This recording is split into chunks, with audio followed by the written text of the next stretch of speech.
my name is Stephanie Jones and I am an Australian classical guitarist based in Germany.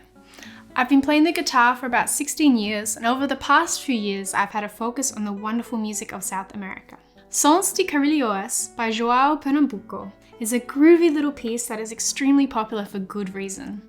Not only is it fun to play, but also very expressive, where there are a lot of different ways to really bring this work to life. It is the perfect piece for guitar enthusiasts and intermediate players who are comfortable with or want to practice their bar chords, position changes, and scale runs. The title, Sons de Carrilhões, translates to English as Sounds of Bells.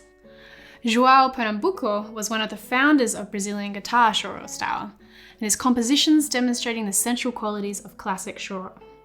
Pernambuco's music was so admired and respected in Brazil and beyond that Villa-Lobos claimed that the great Johann Sebastian Bach would not have been embarrassed to sign his name to them.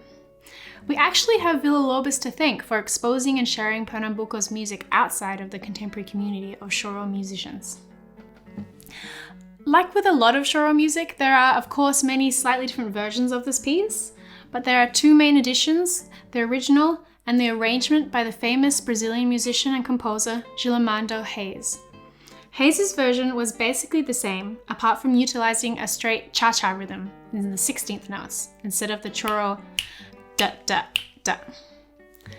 I think Reis's version works best with an accompanying percussion, who can then layer that traditional choro rhythm alongside the piece. Another good example of this is a video by Felix Moenig and Laura Bloch on YouTube. In this course, I'll be exploring the original version by Joao Pernambuco because for me, I think it's the most compelling on solo guitar.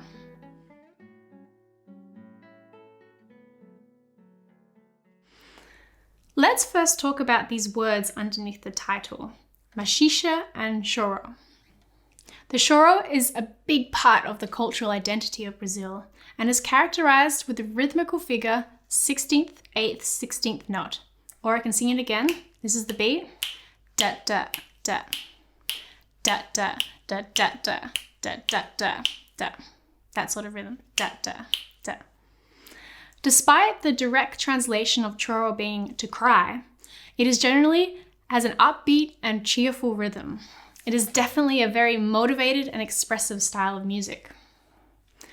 The machixe is a dance very similar to and very interchangeable with the Brazilian tango. Both genres were crucial to the development of the choro, and the machixe actually became a subset of the style. The machixe was a prime popular Brazilian music, really music for the people. There was, however, also moral outrage at the style.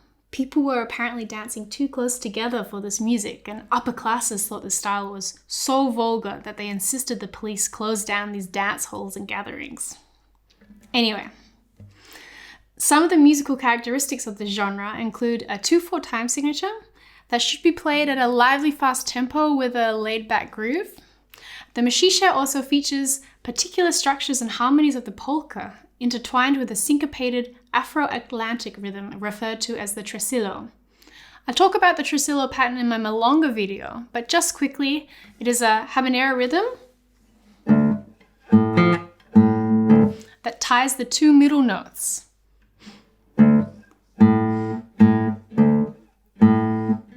So it goes between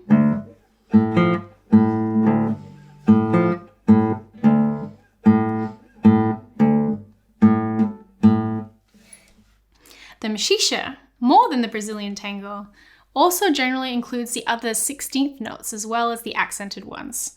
So if this is the beat, 1, 2, 3, 1, 2, 3, 1, 2, 1, 2, 3, 1, 2, 3, 1, 2, 1, 2, 3, 1, 2, 3, 1, 2, 1, 2, 3, 1, 2, 3, 1, 2.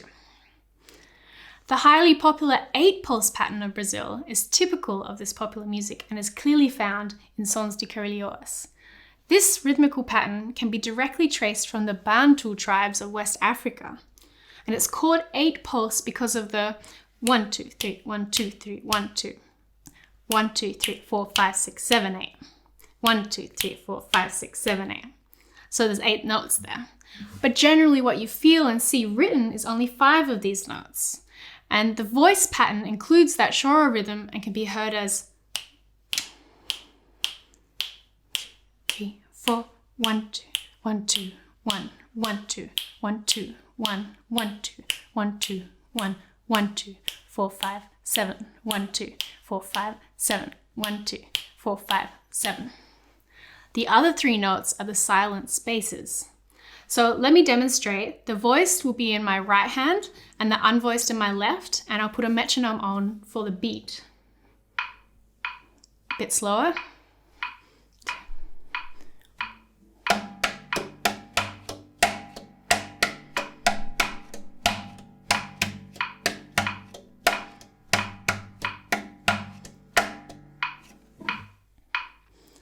An obvious example of this in the voice notes is in bar 18 of the piece.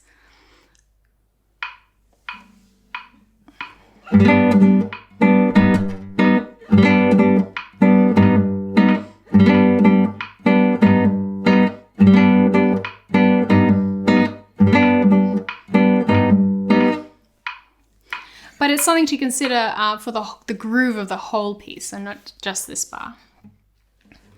I'll write up the rhythms in a supplied document so that this is easier to understand if it didn't really make sense to you. So, let's get straight into Sons de Carrilhões by Joao Pernambuco.